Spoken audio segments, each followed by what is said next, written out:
Hey everyone, my name is Jesse, and today I'll be talking to you about a famous intellectual that you may or may not have heard of. Even if you haven't heard of him, I'm certain that his thinking has reached you at least one way or another in your life. For example, you ever heard of nerves? Well, this guy kind of figured out how they function. You ever use algebra at all? Well, this guy invented the coordinate system that you use in algebra a lot. You ever heard of cogito ergo sum? Well, maybe not that way, but the English translation of that is I think, therefore I am. Well, this person that I'm talking about is Rene Descartes. Rene Descartes was a famous mathematician and philosopher born in 1596 and died in 1650. He was well known and renowned throughout all of France for his achievements in mathematics. During his time as a young man, he served in the military, and after serving, he moved around Europe following intellectual pursuits and careers. Towards the end of his life, he was specifically requested by the Queen of Sweden to be his tutor. After moving to Sweden and tutoring for some time, after a couple months, he contracted tuberculosis because of the cold and died in 1650. Descartes was obviously a jack of all trades, dabbling in many fields. His mind has transcended his death and remains discussed about in schools all over the country and at various levels. In order to find out the story of how these things I mentioned previously came to be, we're first going to start off with how he found out how nerves work. So, obviously Descartes studied many fields. For example, glass grinding was one of them. So, the fact that he dabbled a little bit in anatomy and physiology shouldn't be all too surprising. Now, a full disclaimer before I get into how he discovered nerves. The thinking at the time was very different. Back then, the popular school of thought of how nature worked was dependent on this idea that nature was mechanistic, meaning that much like how a clock has mechanisms inside of it that determine how the hand moves around the clock. It has gears and springs and whatnot. It was determined by those gears and springs how the clock was going to move in the fashion that it does and at the pace it does. Well, it was believed back then that nature, and back then people believed that humans were separate from nature, ran on a system like that. Therefore, nature didn't have faculties such as emotion and thought and reason. Therefore, you can do anything you wanted to nature and it would be morally permissible. So, according to Descartes, doing vivisections on dogs was totally morally permissible because they did not have the faculties of pain or the faculties of understanding what's happening to them because of the school of thought back then. And in case you don't know what a vivisection is when you dissect something when it's alive. So it's a little gruesome, I'm not gonna lie.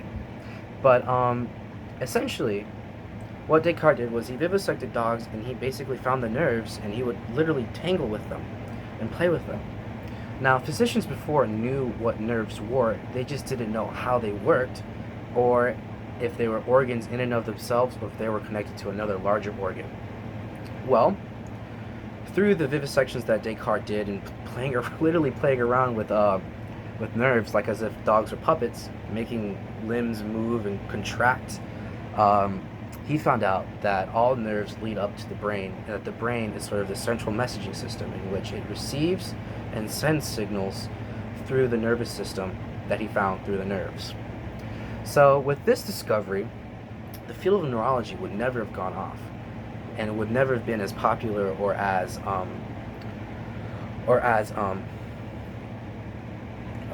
clear as it is today. So yeah, there's that. Next, we'll discuss his more well-known field, mathematics. For Descartes, one of his major goals in mathematics was to sort of quantify all human knowledge down into a mathematical form. And to Descartes, mathematics was something called a deductive truth.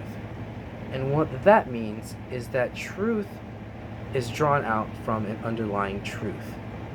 Much like those Russian dolls, which there's many little smaller dolls inside, all the layers on the outside of the very smallest doll in the very middle was sort of the truths that were being deducted to the smallest one, and that is exemplified through math. So in order to know what 2 plus 2 is, for example, you have to know what 2 is, and what addition is, and what equals is, and those are sort of like the layers of the doll. And in the very middle, the very middle doll would be the characteristic of quantity or spatial extension.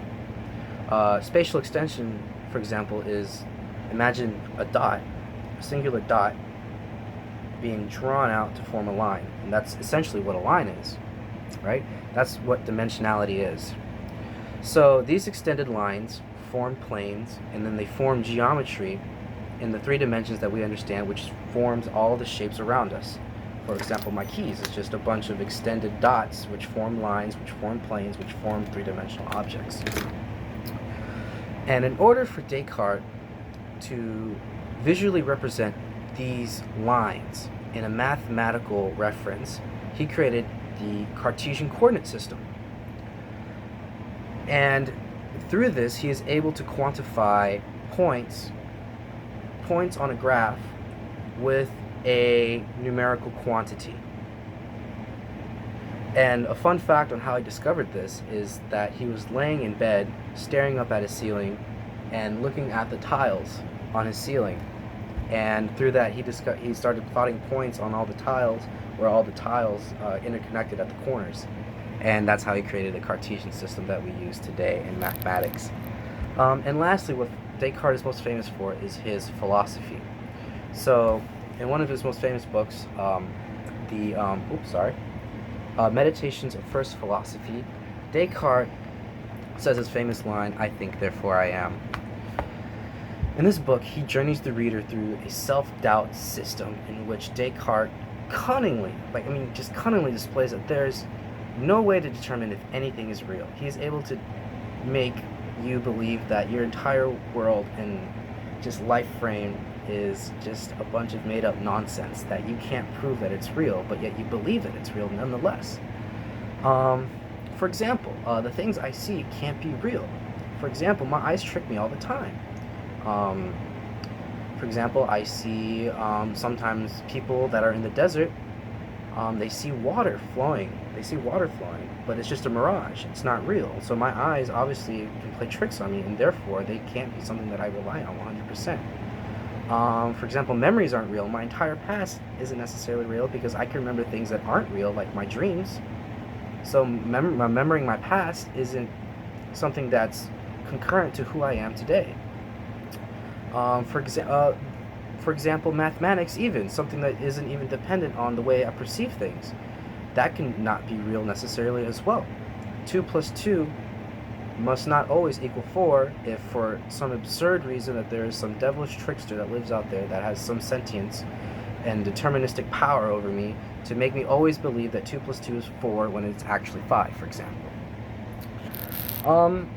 So if you're able to always have a counter reasoning for something being the way it is, then therefore I cannot always fully disprove that that is not the case. For example, a devilish trickster being that is able to play tricks on me, I can't prove or disprove that, therefore I'm not certain about anything that I'm able to perceive.